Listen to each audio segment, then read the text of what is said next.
दोस्तों प्रणाम।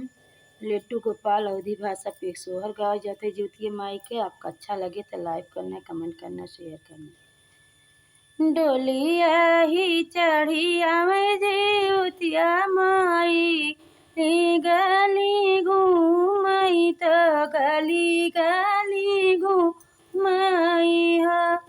महीनी गली आई गली घूमे ज्योतिया माई हमें का बोला मई तो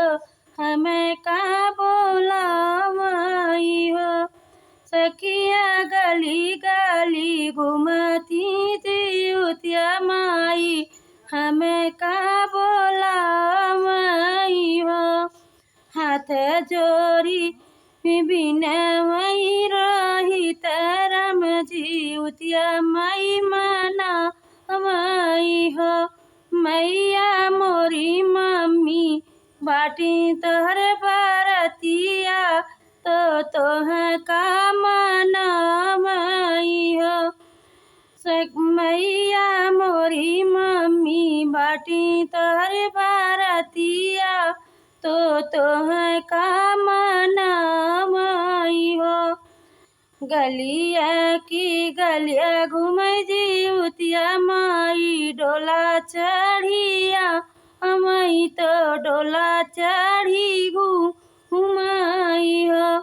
सखिया गलिया की गलिया में ज्योतिया माई डोला चढ़ी घूमई तो हम का बोला मई हो सखिया हाथ जोड़ी बिन मैया कुरम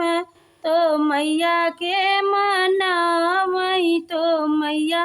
के मना मई हो मैया मोरी मैया बाटी बरतिया तो तोह का बोला मई तो तोह का मना मई हो डोला चढ़ी आवली ज्योतिया माई गली गली घूमई हो बहिनी हाथ जोड़ी बिनवथे तेवारी रमत मैया के मना मई हो मैया मोरी धन करथी बरतिया तोह का मना मई तो कुआना पुकारई तो कुआना पे पुकारई हो मैया चल चल हमरे कुआनवा तो धनिया बोला मई हो मैया चली चल हमरे कुआनवा तो धनिया बोला मई हो बेदी गजमोती चौका पुराए हुई है बेदिया सजाए हुई है दिया न जलाए हुई है कलशा भराए हुई है थरवा सजाए हुई है हो मैया सब सखिन के बोलाए हुई है रहिया जो हाथ बाटी हो मैया सब सखी यन के बोलाए हुई है रहिया जो हाथ हुई है हो आईनी उहवा से चली है ज्योतिया माई कुआना पे पहुँची हो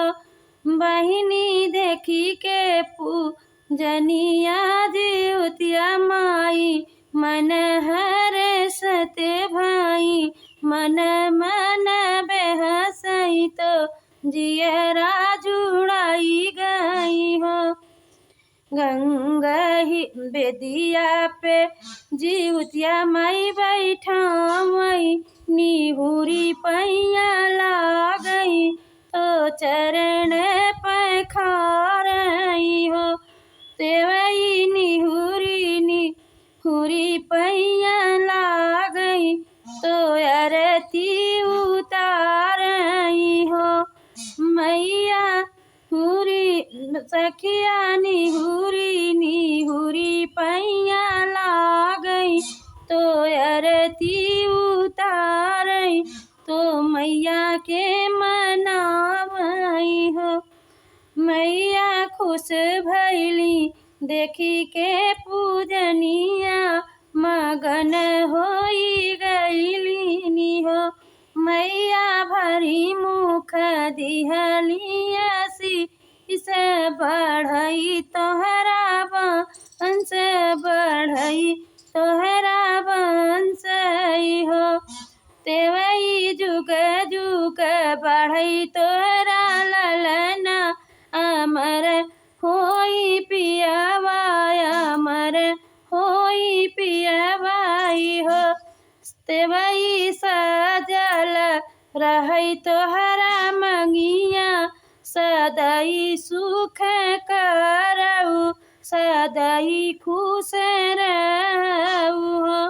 तेवई सजल रहई तोहरी मंगिया सदाई खुश रहू सदाई सुख करऊ हो। बोल दो चुतिया माई की जय।